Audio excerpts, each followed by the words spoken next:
petits hobbits, j'espère que vous allez bien. Je vous retrouve aujourd'hui pour une pile à lire et la pile à lire du printemps. Puisque ce vendredi 20 mars, nous sommes passés au printemps. Comme je suis une mood reader comme on dit, j'aime énormément associer mes lectures aux saisons, j'ai décidé de vous faire une pile à lire pour ce printemps. J'ai déjà fait une pile à lire pour l'hiver que j'ai plus ou moins remplie. Il me semble que j'ai lu 8 livres sur les 10 que je vous avais présentés, ce que je trouve quand même pas mal, hein, ça va, puisque comme je vous dis, hein, moi j'aime beaucoup faire selon mon mood. Donc forcément le mood du début de la saison coïncide pas forcément avec mon mood de fin de saison. Donc là je vais vous présenter les livres qui vont guider les 3 prochains mois pour moi. Je vais vous présenter que des livres que j'ai en version papier. Je fais pas de pile à lire pour mes lectures audio, puisque là je fais vraiment selon mon mood, selon ce que j'ai envie sur l'instant T et selon mes semaines aussi, si j'ai plus ou moins de temps, si je vais être plus ou moins attentive. Donc voilà, là je reste sur vraiment les livres papier, ceux de ma bibliothèque qu'il faut que je lise, et les livres surtout que j'ai depuis longtemps quand même, et que je voudrais lire, et à chaque fois je me dis j'attends le printemps pour ça, donc là c'est le moment quoi, parce que si je dois attendre encore un an ça va pas le faire. Donc j'ai choisi 10 livres, je me dis 10 c'est pas trop mal, ça fait environ 3 par mois, donc c'est plutôt bien, ça reste assez accessible je trouve, pas trop compliqué, parce que si je me fais une pile de 20 livres c'est sûr que je vais jamais y arriver. J'ai essayé de faire une pile à lire qui est assez diversifiée, qui correspond aussi un petit peu à la pile à lire que j'ai fait de l'année et également à mes objectifs. Pareil, je prends en compte le fait que le soir je lis 2 types de livres, un livre qui est un peu plus demandant et après un livre qui est plus généralement de la romantasy ou de la romance, quelque chose qui est un peu plus facile à lire. Donc j'ai essayé de faire en sorte qu'il y ait un petit peu de chaque. Donc voilà, vous allez voir, ça va être très diversifié. Et je vais commencer dès maintenant. Donc avec le premier livre, qui est, donc là, un livre pas forcément très facile, je pense. Je sais pas, je verrai. En fait, là, je me lance un petit peu dans l'inconnu, puisque c'est Madame de Montespan, la favorite du roi Soleil à son zénith, de Michel de Decker. Donc on est sur une biographie historique. J'aime beaucoup tout ce qui tourne autour de Louis XIV, de Louis XVI, de Marie-Antoinette, de Versailles en fait en règle générale. Je pense que j'ai regardé à peu près tous les films qui s'y rapportent et toutes les séries. Enfin je sais pas, j'adore. Et le week-end dernier en plus je suis allée à Versailles. Donc ça m'a encore plus donné envie en fait de me replonger dans cette période de l'histoire que j'aime tout particulièrement. Que je trouve ultra intéressante, et donc je me suis dit que c'était le moment de sortir cette biographie donc de Michel de Decker qui est un historien. Je sais pas si sa vie va être un petit peu romancée, écrit comme un peu comme de la fiction, ou alors si ça va vraiment être son histoire qui est retracée un peu comme si on lisait sa page Wikipédia. J'en ai aucune idée, mais en tout cas ça fait partie des choses que je veux lire cette année, des biographies, parce qu'en fait j'aime bien les biographies, mais j'ai du mal à me dire le prochain livre que je lis, tiens c'est de la biographie.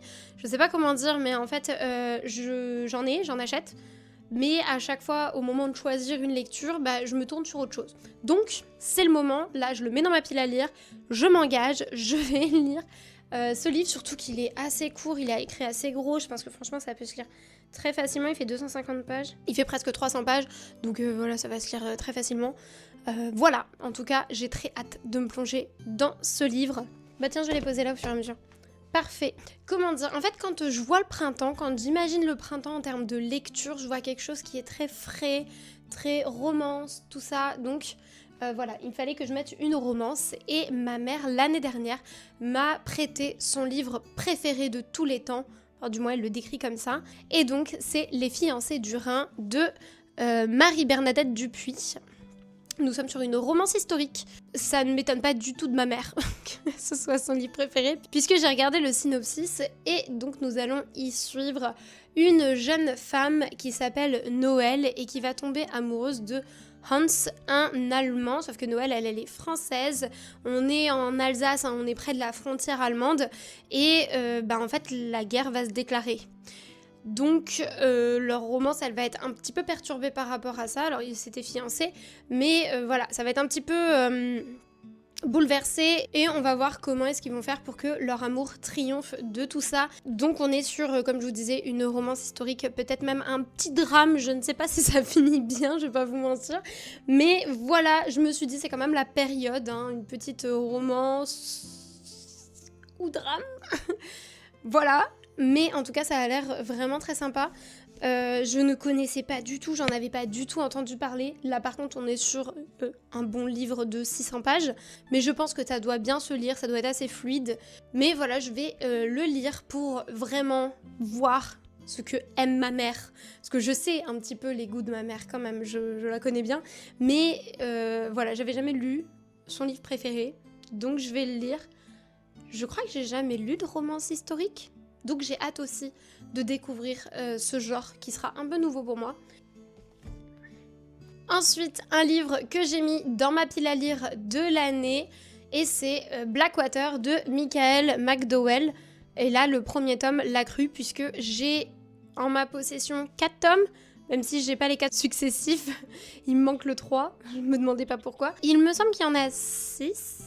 Si je dis pas de bêtises, il me semble, il y en a 5 ou 6 en tout cas. Donc ça c'est le premier tome qu'il faut que je lise cette année, et je voudrais le lire pendant le printemps. Je ne sais pas si c'est une lecture vraiment du printemps, mais je sais pas pourquoi ça me donne envie. Alors aussi, j'ai lu Cathy du même auteur, donc de Michael McDowell, il y a moins d'un mois là maintenant, et j'avoue que l'écriture je l'ai trouvée trop bien, très fluide, très sympa. L'histoire était cool aussi. Enfin, vraiment, il m'a tenu en haleine. J'ai adoré. Donc, ça m'a d'autant plus motivée pour lire Blackwater, puisque Blackwater, ça a été encore plus apprécié, il me semble, que Cathy. Enfin, en tout cas, on en entend beaucoup plus parler. Donc, j'ai hâte de me plonger là-dedans. Ça, c'est pareil, ça va se lire tellement facilement. Il fait même pas 250 pages. Et puis, c'est du poche. Donc, vraiment, je pense que ça va se lire tout seul. Et puis je me dis que le commencer assez rapidement, ça va me permettre de pouvoir enchaîner avec les autres et de continuer la saga entre guillemets le plus rapidement possible tant que c'est frais dans ma mémoire. Donc c'est pour ça que pour le printemps, je veux lire Blackwater et que je l'ai mis dans cette pile à lire. Oh, au niveau du résumé, j'oublie mon petit devoir. Là, on va être dans un petit village, il me semble que c'est l'Alabama, ouais, au sud de l'Alabama, qui a été enseveli en fait par la crue d'une rivière, et on va y suivre plus particulièrement une famille qui va essayer de se relever, comme ils disent, voilà, de se relever de ce petit problème technique, sauf qu'il y a une jeune femme qui va apparaître, qui va vouloir s'insinuer dans leur vie, et donc on va suivre toute cette petite histoire-là, et il me semble qu'il y a quelques petits effets un peu surnaturels, il y a un petit peu de fantastique dedans, pareil. Dans Cathy, il y avait quelques petits éléments qui laissaient supposer à quelque chose un peu fantastique, un peu surnaturel quand même, mais tout en restant très ancré dans le réel, et je pense que là, ça sera un petit peu le même principe, et donc j'ai vraiment hâte de me plonger dedans. Ensuite, pareil, c'est dans ma pile à lire de l'année, c'est un livre que j'ai acheté l'année dernière, et que je veux absolument lire parce que j'en ai tellement entendu parler, et tout le monde dit qu'il est incroyable, il a que des bons avis. Je crois pas que j'ai vu quelqu'un qui l'avait pas aimé. Je vous parle donc de La maison au milieu de la mer céruléenne de TJ Klune. Déjà bon, le livre il est juste magnifique. Et comme je vous disais, j'en ai tellement entendu parler auprès de tout le monde. Et même, je sais pas si vous avez remarqué, mais tout le monde le met mais bien en évidence dans sa bibliothèque. En mode, regardez, je l'ai lu, je l'ai aimé, je suis quelqu'un de bien. Vous allez aimer mes avis ? J'ai aimé ce livre. Je sais pas si vous avez remarqué, mais vraiment, hein, ce livre est dans toutes les bibliothèques. Et il faut l'avoir aimé. Donc, déjà, il faut l'avoir lu. Dedans, on va y suivre un monsieur qui... Bon, j'ai envie de dire, c'est un fonctionnaire. Hein. Il travaille pour l'État, je crois. Et il est envoyé dans un orphelinat / endroit où il y a différentes créatures un petit peu saugrenues pour voir si le directeur est toujours apte à s'occuper de cet orphelinat. Donc lui, il y va un petit peu pour vérifier comment ça se passe là-bas. Et donc on est sur une cozy fantasy, un peu found family, si j'ai bien compris. En tout cas, ça a l'air vraiment chouette, et les enfants, il me semble, ont des pouvoirs. Il y a tout ce qu'il faut, et j'ai vraiment hâte de me plonger dedans, et d'enfin comprendre pourquoi toutes les booktubeuses ont ce livre dans leur bibliothèque. Ensuite, comme je vous disais, le printemps pour moi, ça rime avec petite romance, fraîcheur, tout ça. Et aussi un petit peu avec tout ce qui est historique, hein, parce que vous avez vu, je vous ai mis des romances historiques, je vous ai parlé de Madame de Montespan, de Versailles, tout ça. Donc c'est vrai que j'aime bien aussi ce côté époque. Bref, je vais lire Orgueil et préjugés de Jane Austen. C'est pareil, je ne l'ai jamais lu, je l'ai acheté l'année dernière, mais je savais que je voulais me le réserver pour le printemps. Je me suis donné un objectif de classique à lire cette année, Il en fait partie, je crois que je l'ai mis dans ma pile à lire de l'année et voilà, je veux absolument le lire. Apparemment, il est assez facile à lire, donc on verra bien. On va y suivre toute une petite famille dans une société anglaise où le mariage a une place ultra importante et justement la matriarche de cette famille, elle veut caser tout le monde. C'est un peu ça l'idée. C'est vraiment le matériel qui a inspiré les chroniques de Bridgerton. J'ai aussi quelques livres des chroniques de... Ah, mais je vais pas y arriver. J'ai aussi quelques livres des chroniques de Bridgerton dans ma bibliothèque, mais j'ai envie de commencer par lire celui-ci plutôt. En tout cas, ça va être mon objectif de le lire et de vous dire ce que j'en pense. Un petit peu dans la même idée, vous ne pouvez pas être passé à côté de tout le tapage médiatique qu'il y a eu autour de Léo de Hurlevent de Émilie Brontë. Comment dire, ça a été dingo comment j'avais jamais vu un film avoir... Enfin bah si en fait, c'est vrai que ces derniers temps il y en a beaucoup, mais je vais vous la faire courte, mais je pense que vous avez vu, donc ça va être un résumé très rapide. Mais en tout cas, le film Hurlevent vient de sortir avec Margot Robbie et Jacob Elordi. J'en avais déjà entendu parler puisque je vous l'avais mis justement dans les livres que je voulais lire avant de regarder l'adaptation cinématographique. Vous le voyez, il est ici, donc je l'ai pas encore lu, donc j'ai pas encore regardé le film. En tout cas, quand on nous l'a vendu, ce film, quand on nous a fait toute la pub, tout le marketing autour, ils ont décrit donc ce livre comme étant un livre romantique, comme étant une romance un peu tragique quand même, mais la romance du siècle, quoi. C'est un peu compliqué puisque c'est plus un drame, on parle de personnes qui sont assez toxiques, d'une relation qui est toxique, une relation qui est vraiment particulière et notamment, on parle d'héritage et notamment de traumatisme, comment vous dire, dans ce livre en fait on va suivre plusieurs générations des personnages, on va avoir donc notre première génération justement qui est dans le film, et après on va avoir dans le livre toujours leurs enfants et comment leur relation a impacté leur enfant. Vous voyez donc vraiment un trauma générationnel quoi. Et alors ça a été complètement occulté. Après apparemment il y a tellement de personnages, il y a tellement d'histoires, il y a tellement de trucs dedans que on peut pas faire un film qui résume tout. Ce qui fait un peu peur parce qu'il est pas hyper long non plus, je crois qu'il fait 400 pages. Donc je pense qu'il va falloir que je m'accroche pour celui-là par exemple. Voilà, vous voyez l'idée, on peut pas faire de film sur tout ce qu'il y a dedans. Donc là, la réalisatrice s'est vraiment focus sur la première partie, donc l'histoire de Catherine et d'Heathcliff. Non mais aujourd'hui j'arrive pas à articuler, donc son prénom c'est compliqué. Heathcliff, j'ai l'air stupide. Donc là, la réalisatrice, elle s'est vraiment focus sur la première partie, donc sur Catherine et Heathcliff. Ce qui fait que oui, on parle d'amour un peu, mais il faut pas occulter toutes les problématiques autour. Voilà. Donc, on verra avec le film. Je verrai quand je le regarderai ce film, mais c'est un peu compliqué. Ce qui fait que ça m'a totalement donné envie de lire le livre pour comparer quoi. J'ai envie de pouvoir en parler. Je trouve que là c'est assez d'actualité, donc c'est le moment pour moi de le lire. De toute façon, je l'avais acheté il y a un petit bout de temps maintenant et je veux absolument le lire.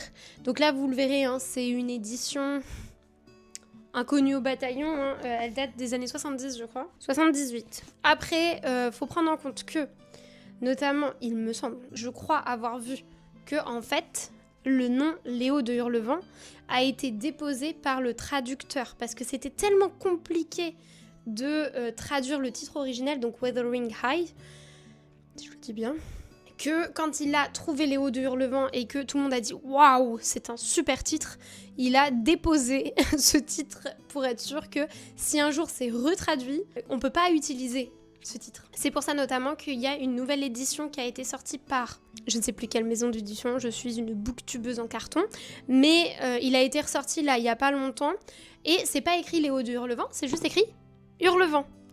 Et donc je crois que c'est par rapport à ça, c'est le fait que le traducteur qui a traduit ces versions-là a déposé le titre, donc ils ne peuvent pas réutiliser ce titre. J'espère que je dis pas de conneries. Donc ce que je dis n'est pas totalement faux, mais je vais quand même préciser un petit peu.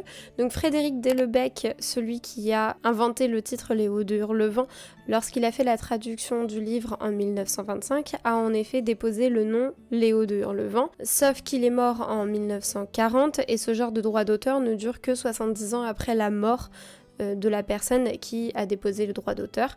Donc c'était vrai jusqu'en 2010. Donc jusqu'en 2010, on n'avait pas le droit de refaire une nouvelle traduction en utilisant le nom, donc Léo de Hurlevent. Sauf que ce n'est plus le cas maintenant, donc si jamais des nouvelles parutions ont été faites avec un nouveau titre, c'est juste pour moderniser, ce n'est pas par obligation, et c'est pour ça notamment qu'on revoit énormément de nouvelles éditions maintenant d'Léo de Hurlevent, parce qu'ils peuvent enfin le traduire autrement en utilisant toujours ce titre. Ce qui me permet de dire que cette traduction, même si elle date des années 78, doit pas être si mauvaise que ça. Donc ça devrait le faire.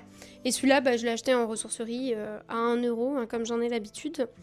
Et je trouve ça mignon. Moi, j'aime bien les livres reliés comme ça. Puis alors là, ça sent vraiment le vieux livre. Hein. Ça sent pas le livre que vous venez d'acheter, comme La Maison de la Mère Céruléenne. Ouais, c'est pas du tout la même. Hein. Mon contenu, vraiment de qualité. Hein. Donc voilà pour les 2 classiques. Je crois que j'ai pas d'autres classiques. Ah bah si en fait. Si j'ai un autre classique que j'ai glissé dans cette pile à lire du printemps. Je sais pas pourquoi, mais moi le printemps ça rime avec classique avec moi. Donc c'est pour ça. Prochain livre que j'ai mis dans ma pile à lire du printemps. C'est un livre que j'ai également mis dans ma pile à lire de l'année et que ça fait très longtemps que ces livres-là sont dans ma bibliothèque. C'est une trilogie et c'est Les Braises de la guerre. C'est la trilogie de la guerre des cœurs égarés de Carissa Broadbent. On est pareil sur un magnifique objet livre. Celui-ci, j'ai pas voulu trop me pencher sur le synopsis parce que ce genre de romantaisie, je sais pas si c'est une romantaisie ou une fantaisie, il me semble que c'est assez sombre et c'est une fantaisie, mais j'aime bien me lancer un petit peu dans l'inconnu. J'ai dit que je lisais pas le roman, hein. Enfin le... Ouf, et je sais plus parler, c'est dingue. Alors, une ancienne esclave qui lutte pour la justice, un guerrier reclus qui ne croit plus en rien, une magie noire qui va réunir leur destin. Ils se font pas chier, hein, pardon, mais... Excusez-moi, mais... Bon, la dernière fois, j'ai lu les 4 premières lignes ici, vous voyez ? Je me suis dit, bon, allez, cette fois-ci, tu vas lire vraiment ce qu'il y a en gras en dessous, ça va t'en donner un petit peu plus. Ils ont écrit exactement la même chose. Genre là, les 3 lignes ici, c'est exactement les mêmes que là. Allô ? Ah non, c'est pas exactement la même chose. Enfin, ça veut dire pareil. Hein. En haut, c'est écrit une ancienne esclave, un guerrier reclus et une magie noire qui va unir leur destin. En dessous, c'est écrit une ancienne esclave qui lutte pour la justice. Un guerrier reclus qui ne croit plus en rien. Une magie noire qui va unir leur destin. Donc on nous a juste rajouté 2-3 mots. Merci, ça nous aide énormément. Donc on est sur une trilogie de Carissa Broadbent, c'est une romantaisie. J'aime beaucoup l'écriture de Carissa Broadbent, j'ai déjà lu les 2 premiers tomes des Couronnes de Nyaxia et j'avais vraiment beaucoup aimé, c'est pour ça que je voulais me lancer dans celle-ci. J'ai déjà les 3 tomes dans ma bibliothèque, donc c'est pour ça que je me dis cette année il faut que je me lance et je ne sais pas pourquoi, il me donne une vibe du printemps. Quand je lis le début du résumé, ça pourrait concorder avec à peu près toute saison, hein, clairement. Mais moi j'ai envie de le lire au printemps. Voilà. Vraiment, vous allez vous dire, je passe d'un livre magnifique à chaque fois à un livre où j'ai une édition mais genre très obscure. Le dernier classique que je veux lire, c'est Le Cid. J'ai tellement honte. Je sais même pas où il est. Bah oui, il a même plus écrit le nom de l'auteur. Vraiment. En fait, il a perdu. Comme quoi, genre, autant j'aime avoir des beaux livres, autant je peux aussi avoir des livres, mais vraiment, c'est misérable. Alors, je vous cache un peu parce que c'est le nom de ma tante dessus. Voilà, je l'ai pris chez mes grands-parents. Il appartenait à ma tante. Je pense que... elle en a plus rien à faire. Il a perdu sa couverture. Il a tout perdu, le pauvre. Il date aussi des années 70, je crois. Et donc, c'est Le Cid de Corneille. C'est une pièce de théâtre. J'aime pourtant plutôt bien les pièces de théâtre, mais ça fait très longtemps que j'en ai pas lu. J'ai envie de m'y remettre cette année. Et là, je sais pas pourquoi le Cid m'a appelée, donc je me suis dit, c'est le moment. C'est pareil, on est sur une histoire d'amour. Alors, si j'ai bien compris le résumé, je vais vous le faire de manière un petit peu succincte. Alors, j'ai pas les prénoms. J'ai oublié les prénoms. En même temps, je l'ai pas encore lu. On y suit une jeune femme qui tombe amoureuse d'un jeune homme. Ils veulent se marier, ils sont fiancés, sauf que il y a une histoire du père de la jeune fille qui a manqué de respect au père du jeune homme. Donc le père du jeune homme lui a dit c'est pas possible, mon garçon, tu vas défendre mon honneur, donc tu vas défier en duel ton futur beau-père et le tuer. Donc il a un choix à faire. Est-ce qu'il tue son futur beau-père, au risque de perdre sa dulcinée? Il y a de grandes chances quand même. Ou alors, est-ce qu'il décide de prioriser sa future femme et donc il accepte le déshonneur de son père? Voilà, c'est un choix cornélien qui s'impose à lui. Et donc on est sur une petite pièce de théâtre qui doit faire une centaine de pages. Et voilà, ça fait partie des petites choses que je veux lire cette année. Je veux lire un peu plus de pièces de théâtre. Et donc celle-ci, pourquoi pas. Ensuite, il me reste 2 livres. Donc le 9e livre que je veux lire pour ce mois de printemps. C'est toujours pas un mois le printemps. Hein. Le 9e livre que je veux lire au printemps, c'est Manuel de survie du sorcier frugal dans l'Angleterre médiévale de Brandon Sanderson. On est sur ses projets secrets. Celui-ci, c'est le 2e. C'est le 2e des 4 projets secrets de Brandon Sanderson. Je vous l'ai dit, je commence à avoir une petite obsession pour Brandon Sanderson. Je n'ai jamais lu de livre de lui, ce qui est totalement bizarre, mais voilà, je sais pas pourquoi, j'ai envie d'en acheter, j'ai envie d'en lire. C'est pour ça que j'ai acheté celui-ci sur Vinted, et je veux le lire pour le printemps. Comme ça, je vais enfin voir si j'aime bien la plume de Brandon Sanderson et si je peux continuer à en acheter ou si il est temps d'arrêter l'hémorragie et que je me fasse une raison et que j'arrête d'acheter ces livres. Voilà. Ici, nous allons y suivre un homme qui va se réveiller avec aucun souvenir, il est amnésique, mais il va être poursuivi par tout un groupe de personnes. Et donc il va devoir essayer de fuir tout en essayant de se rappeler ce qui s'est passé, pourquoi il est là, etc. Qui il est surtout. Et il a une autre manière de pouvoir s'en sortir en utilisant ce dit manuel. Sauf que il me semble que son manuel a explosé, quelque chose comme ça. Donc on va essayer de voir comment est-ce qu'il va s'en sortir, comment est-ce qu'il va retrouver la mémoire. On est sur un one-shot, celui-ci n'a rien à voir avec le Cosmere, c'est pour ça que je veux commencer par celui-là, pour voir ce que je vais penser en fait de l'écriture de Brandon Sanderson avant de me lancer dans tout le Cosmere. Mais c'est vrai que à terme, il va peut-être falloir que je m'achète Mistborn. Voilà, j'ai rien d'autre à dire dessus. Donc c'est le 9e livre. Et le dernier livre de cette pile à lire, et pas des moindres, c'est Dungeon Crawler Carl, le tome 1 de Matt Dinniman. Là, c'est un peu particulier et justement c'est pour ça que ça m'intrigue énormément.